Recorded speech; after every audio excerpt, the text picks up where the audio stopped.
Daremos início agora à unidade 2, que tem os seguintes conteúdos: as organizações como característica fundamental da sociedade moderna, teorias administrativas, fundamentos conceituais e históricos da administração. Antes de discutirmos sobre organização, precisamos entender sobre grupo, pois é um elemento básico da organização.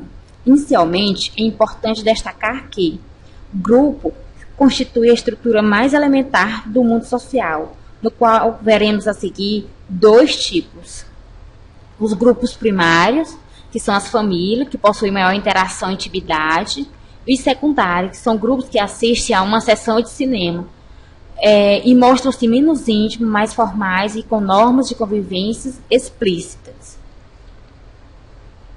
Dentro das organizações, os grupos convivem e constroem determinadas relações que dão sustentação às organizações. Então, a estruturação dos grupos é um elemento fundamental para o surgimento e a evolução das organizações. E nos questionamos: como surgiram as organizações no mundo moderno? A resposta a essa pergunta não é simples e não pode ser apresentada antes de compreender a própria evolução humana, compreender como as organizações aparecem em função das necessidades humanas e os momentos históricos que influenciaram o surgimento das principais teorias administrativas. Pois existem algumas características dos momentos históricos, que são as características dos tempos modernos, as características da pré-história e as características da antiguidade clássica e da Idade Média. Vamos iniciar por características dos tempos remotos. O homem vivia em bandos, ou seja, era considerado como o primeiro estágio da evolução política humana. Depois vem a lei do mais forte sobre o mais fraco. O poder estava bastante associado à própria força física dos indivíduos, que determinava que vivia no coletivo. E por último, viviam em tribos, ordenadas a partir de referências de parentesco, sexo e idade. As características da pré-história: o surgimento do homem da escrita, comunidades humanas formadas por grupos que viviam da coleta de alimentos e da caça, cultivo da terra e o cuidado com o rebanho, vivendo como agricultores e pastores. E as características da antiguidade clássica: os humanos começaram a perceber que só o Estado poderia dar proteção para a realização dos seus ideais políticos, éticos e morais. Apareceu a civilização grega e romana, e na Idade Média a principal característica era a religiosidade. Isso levou as teorias políticas da época a explicarem a ordem social estabelecida a partir da ideia de que todo poder vem de Deus e não dos homens. A humanidade ela foi evoluindo no século XVIII, chamado século das luzes. O Estado ele caracterizou como poderoso, absoluto e soberano. E a humanidade continuou evoluindo. E veio a Revolução Industrial, como característica bem diferente dos anteriores, como o crescimento das organizações industriais, e veio junto com a complexidade das relações entre os homens, onde cresceu substancialmente o número das organizações industriais, e a partir daí a sociedade ela foi se sentindo necessidade de procurar outras formas de viver, e veio a primeira aproximação do conceito de organização, que alguns autores dizem que é o modo pelo qual as partes que compõem um ser vivo estão dispostas para cumprir certas funções. O outro diz que é uma combinação de esforços individuais que têm por finalidade realizar um propósito coletivo. E outros dizem que as organizações ela podem ser entendidas como unidades sociais orientadas para o alcance de objetivos e metas. Ou seja, as organizações elas são sistemas complexos. Em função disso, uma organização não se encontra isolada, nem é autossuficiente. Ao contrário, elas são dinâmicas.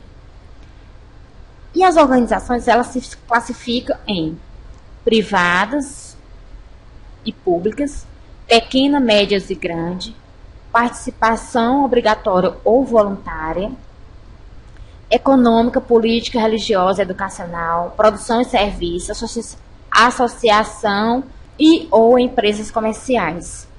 Pode ser classificado também como voluntárias, coercitivas e utilitárias. As voluntárias são aquelas nos quais os membros podem livremente entrar e sair delas. Exemplo, tem uma finalidade específica. Exemplo, as igrejas, clubes e as ONGs. As coercitivas são aquelas que têm a principal forma de controle sobre os membros. Exemplo, as prisões, entidades que abrigam menores infratores e hospitais psiquiátricos. As utilitárias são aquelas que têm como principal forma de controle sobre os seus membros a recompensa, no qual pode ser de natureza diversa. Exemplo, fábrica, banco, repartições governamentais e empresas médicas. É importante considerar que, dentro das organizações, os indivíduos eles possuem diferentes níveis de participação, que são a informação, a consulta facultativa, a consulta obrigatória, a elaboração e recomendação, a cogestão, a delegação e a autogestão. Ao analisar esses graus de participação, é importante considerar que cada organização, por consequência, cada escola é única, de forma que o grau de participação dos seus membros varia de acordo com sua própria dinâmica. Mas por que a escola é diferente das demais organizações? Certamente essa é uma pergunta que mereceria um pouco mais de tempo para ser respondida, mas vamos resumir. É possível afirmar que a escola ela se distingue das demais organizações por promover o desenvolvimento de capacidades cognitivas e sociais dos alunos por meio de conteúdo sistematizado, por propiciar condições para fortalecer a subjetividade e identidade cultural das pessoas, por preparar para o trabalho e formar para a sociedade tecnológica e do conhecimento, formar para a cidadania crítica os sujeitos que interfiram na realidade e integrá-los ao mercado de trabalho, desenvolver a formação dos indivíduos para valores éticos, qualidades morais, traços de caráter, atitude e convicção humanitárias de solidariedade. Todas essas ideias, elas transformam a escola em uma organização, atuando no processo de socialização, querendo formar seres autônomos, críticos e reflexivos e transformar essa sociedade como um todo. Devido à importância da organização educacional, ela tem sido estudada por diversos autores, onde ressaltam outros fatores que tornam a escola singular, como finalidade, a estrutura pedagógica da classe, as relações internas e externas, resultado da produção, decorrer da mesma estrutura, diferenciar da produção em série. Então, concluímos com uma observação importante. Os fatores citados anteriormente, eles chamam a atenção para, mesmo que a escola seja administrada de forma diferente das outras organizações, elas têm algo em comum, que são o planejamento, a execução e a avaliação. Teremos a oportunidade de nos aprofundar sobre esses 3 pontos mais adiante em outros encontros.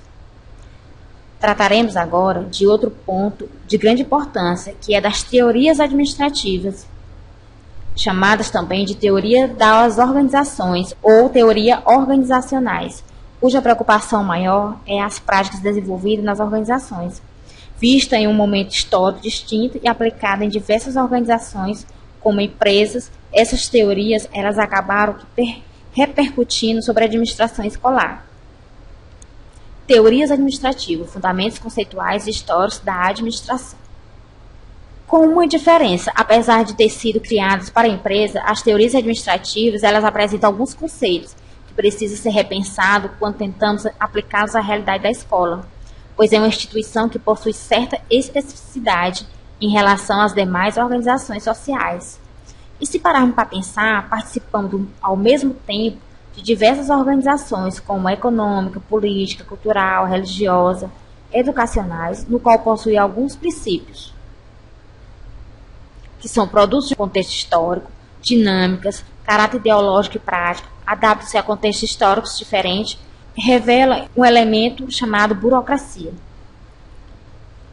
Falaremos agora sobre abordagens descritivas e interpretativas das teorias administrativas, que são 3: teoria científica, teoria clássica e teoria das relações humanas. Elas apresentam um ponto em comum e pode encontrar em muitas organizações, inclusive de caráter educativo. A teoria administrativa tem como principal representante Taylor.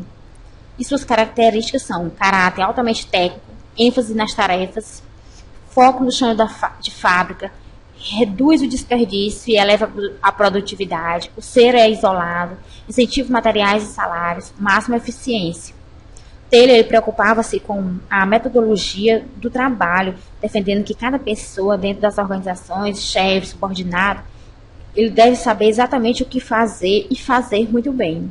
Apesar das limitações, essa teoria ela trouxe grandes contribuições às organizações, para as organizações de produção, à medida que o trabalho humano pode ser estudado sistematicamente. Teoria clássica tem como principal representante Fayol, e suas características são ênfase na estrutura administrativa, princípio da administração, organização formal, centralização, unidade de comando, funções administrativas e objetivos. As duas teorias elas consideravam o ambiente interno fechado, mas na época o ambiente externo era o mais estável e previsível, ou seja, um modelo de administração baseado na racionalização e no controle das atividades humanas. Vimos que a administração clássica ela enfatiza o estudo científico das organizações, mas esqueceu das relações humanas, porém surge uma nova teoria, de Elton Maia, que é a teoria das relações humanas, e suas principais características são ênfase nas pessoas, organização informal, conceito de homem social, ser social que reage como membro de um grupo social, todo conflito deve ser evitado e a satisfação no trabalho. Elton Maia ele idealizou uma visão ingênua e romântica do trabalhador, como se este fosse feliz e produtivo, completamente envolvido nas organizações. Nosso próximo item trataremos de outras teorias administrativas, que buscam entender o comportamento dos indivíduos dentro das organizações numa perspectiva descritiva e interpretativa, que são as abordagens descritivas e interpretativas das teorias administrativas, e que são teoria comportamental, teoria da burocracia e teoria da contingência. Analisaremos a teoria comportamental, que inclui, sobretudo, por direcionar suas preocupações para a pessoa humana. Seu principal representante é Simon, e suas características são sistema social cooperativo e informal, homem administrativo, conflitos possíveis e mistos, ser racional, que decide participar nas organizações, incentivos mistos e eficiência satisfatória. A teoria comportamental ela revelou a insuficiências e limitações, mas mostrou aproximar o indivíduo das organizações como propósito de solucionar os conflitos entre duas partes. É importante lembrar que nessa teoria todos tomam decisão, independentemente do nível hierárquico que cada grupo ocupa. A teoria da burocracia tem como principal representante Max Weber. Os princípios da teoria da burocracia elas foram inicialmente incorporadas às atividades comportamentais e se fazem presente em quase todos os setores da economia, como nas atividades escolares. Ao estudar a teoria da burocracia, Weber distinguiu 3 tipos de sociedade e de autoridade, em sociedade tradicional, sociedade carismática e sociedade burocrática. A tradicional era característica patriarcais, autoridades históricas, transmissíveis por herança ou dinastia, exemplo, a família. Sociedade carismática, características místicas e arbitrárias, autoridade exercida pela influência pessoal, exemplos, partidos políticos. E a burocrática, características racionais, autoridade de natureza técnica e meritocrática, exemplo, as empresas e o exército. Nossa sociedade ela é bastante burocrática, todavia é preciso repensar os princípios dessa teoria considerando as transformações em nossa realidade. Veja a seguir as principais características da burocracia nas organizações. Normas regulamentares, divisão de trabalho, relações impessoais, hierarquia da autoridade, especialização, formalismo das comunicações, competência técnica, profissionalização e previsibilidade. A crítica com relação a esta teoria é que ela ignora os sentimentos e a motivação. É como não existissem seres humanos e sim máquinas incapazes de usar a razão, a sensibilidade e a criatividade. Por último, a teoria mais recente, resultado de muitas pesquisas desenvolvidas visando encontrar estruturas organizacionais mais eficazes em determinadas circunstâncias, que é a teoria da contingência. E suas principais características são ênfase no ambiente e na tecnologia, sistema aberto e fechado, homem complexo, incentivos mistos, desempenho de papéis, conflito de papéis e eficiência e eficácia. Em resumo, a maior contribuição da teoria da contingência foi que, para administrar uma organização, é preciso encontrar o seu próprio modelo, pois não há fórmula pronta e acabada. Não existe regra geral para todas as organizações, ou seja, tudo é muito relativo.